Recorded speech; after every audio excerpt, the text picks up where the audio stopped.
couple days into Donald Trump's second term, he has imposed a 10% tariff on Canadian energy imports and 25% tariff on all other Canadian imports. But why is this such a big deal for Canada? To grasp the impact, we need to compare the total dollar value of these new tariffs versus the tariffs imposed by him during his first term. So in 2018, Donald Trump placed a 25% tariff on Canadian steel and 10% tariff on Canadian aluminum. Using 2022 trade data, Canadian aluminum export to US is $12 billion, and the steel exports were $1.2 billion. That translates to roughly $1.5 billion in tariffs. That's going to be that was collected by the US government per year under his first term. Now let's compare that with today's tariffs.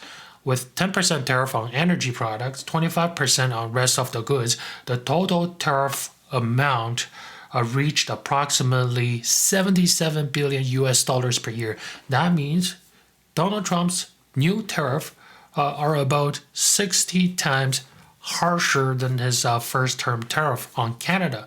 And this staggering difference explains the strong reaction that we're seeing on the internet. And we're already seeing some immediate effect on Canadian dollars. On Sunday, February 2nd, the Canadian dollar to Chinese yuan exchange rate dropped to 4.88. This is the lowest level since 2018. This sharp decline is likely due to Donald Trump's 25% tariff on Canadian goods, which is significantly higher than the 10% tariff on Chinese goods. And the disparity in tariff puts added pressure on Canadian economy, leading to weaker currency. On February 3rd, Tom Lee shared his insights on Donald Trump's tariffs. In an interview, he suggests that these tariffs are likely temporary bargaining tool rather than a long-term policy. If key concessions are made, he expects them to be rolled back within 3 months. Tom Lee also pointed out major implications for central banks. Inflationary concerns in U.S. may prompt the Federal Reserve to delay the rate cut to make them less dovish and cause them to proceed cautiously. And if tariffs push other countries into recession, their central banks are going to ease monetary policy to boost liquidity. Okay, so this is also implying that U.S. dollar is going to be strengthened due to the tariff. Okay, and according to Tom Lee, Trump's tariffs are designed to strengthen U.S. competitiveness, even if they cause short-term economic pain. Since Trump favors a strong stock market, he may adjust policies if stock market reactions turn negative.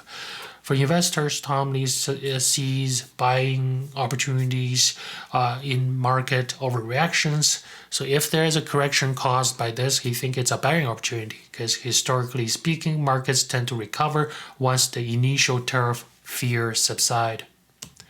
For Tom Lee's argument about Donald Trump's using tariffs as leverage, and he's looking for concessions from the targeted countries, we are already seeing evidence of this because Donald Trump has paused tariff on Canada and Mexico for the next 30 days because both countries has agreed to deploy more frontline personnel and resources to strengthen the border security. This suggests that Trump's strategy is working.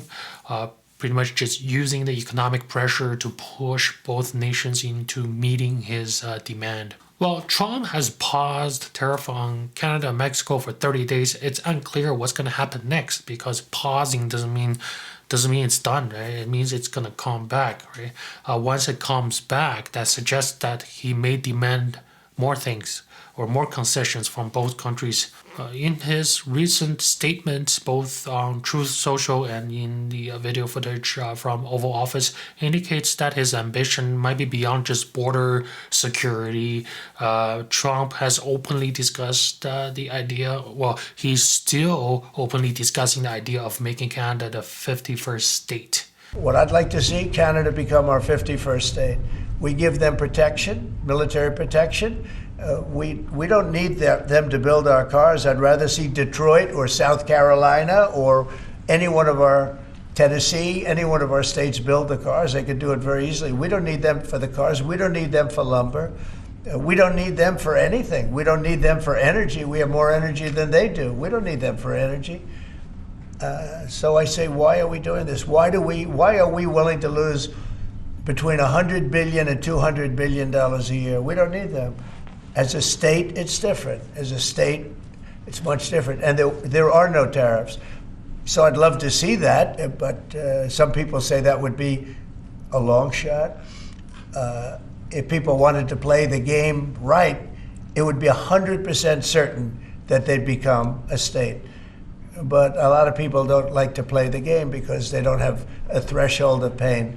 And there would be some pain, but not a lot. In the clip, he said if people wants to play the game right, it will be 100% certain Canada will become the 51st state, which implies if he gets all the if he gets all the support it's required, he can make this happen with 100% certainty. Okay, so Trump sees Canada as a potential U.S. territory.